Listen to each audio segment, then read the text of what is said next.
Hello Gemini, kumusta kayo? Tingnan natin kung ano meron sa inyo this week.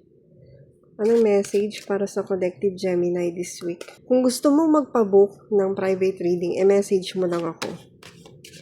Okay, ayan na, sinasabi ko na sa inyo guys. Mag-message kayo, hindi ako magme-message sa inyo. Ang offer ay 300 for 2 questions. Anong meron sa Gemini this week?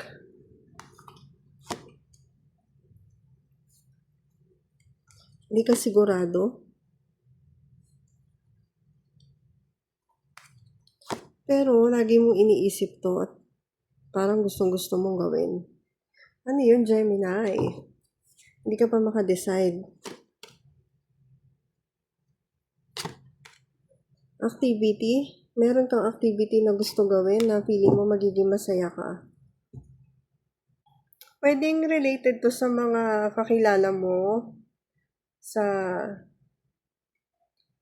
past or mga matagal mo nang kakilala. Connected doon. So, yun yung pinaplano mo kung okay ba. Okay ba mag-join? Or gawin itong activity na to with them. Kasi parang merong inconsistency pagdating sa nakikita mo ngayon. Yung iba naman sa inyo na in a relationship, ang napipick up ko, hindi na kayo sigurado dito sa person ninyo. Kasi meron ibang nagpapasaya sa inyo ngayon, Gemini. Ano yun? Meron kayong tinitignan na isang tao mula sa past ninyo. Yung iba naman dito, nasisense ko, meron kayong kakilala na iniisip ninyo kung tutulungan ba ninyo, bibigyan ba ninyo ng support o hindi. Dahil ang energy nitong taon na to, hindi mo din siya maaasahan. So, kaya ka nagdadalawang isip. Pero, nandun naman yung energy mo na masaya ka na makakatulong ka. So, ano yung challenge sa Gemini this week?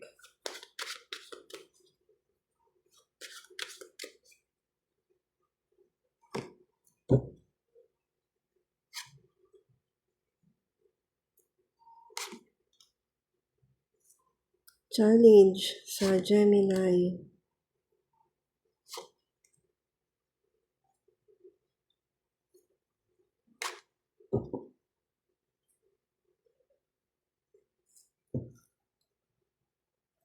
Ang challenge para sa Gemini this week ay kung paano hindi ka na makakabalik sa old version mo or sa dati mong sitwasyon na nakakaramdam ka ng lack, na hindi ka kontento. Diba? Paano mo matatransform yung emotions mo para hindi mo na maramdaman na may kulang or nararamdaman ko kasi sa energy nyo, parang lagi kayong nag-aalinlangan, nagdududa. Kumbaga merong opportunity na pine-present sa inyo, pero laging parang hindi kayo makadecide. Very Gemini. Diba? Tapos, meron ng opportunity na lumipas. So, naghahantay kayo ng bago. Pero, sa sarili ninyo, wala kayong binabago. This time, ang challenge, paano mo babaguhin yung sarili mo para hindi ka na bumalik sa dating ganon. Yun ang napipick up ko dito, guys. Kung meron naman kayong ka-deal, paano ninyo ma-overcome ito? Yung mga takot ninyo. Part na yun Part na yun ng sitwasyon. Yung mga takot ninyo, paano ninyo ma-overcome? Para makapag-decide na kayo dito sa plano na gusto ninyong gawin. Kung paano maka-move forward. Kung paano kayo magiging mas successful pa Okay, ano yung advice para sa Gemini?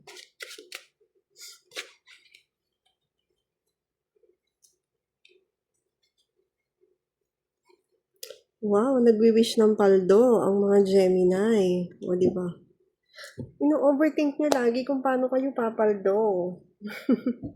Yun ang napipick up ko dito. Ang kailangan nyo lang naman, i-nurture yung mga skills ninyo. And then, i-allow ninyo na mag-grow kayo. I-express ninyo kung ano man yung mga creative ideas na yan. Ang ingay mo. Nagre-record ako eh. I-express ninyo yung mga creative ideas na meron kayo. I-nurture nyo yan. Dahil yan yung magdadala sa inyo sa success. Kung ano yung mga talents ninyo, guys.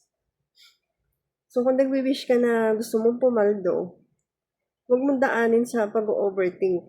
Kumilos ka para ma-achieve mo yun. I-prioritize mo yung mga importante na dapat mong gawin tungkol dito sa skills na to or kung kailangan mong aralin to. Ayan. Sana makatulong yan sa'yo, Gemini. Thank you very much.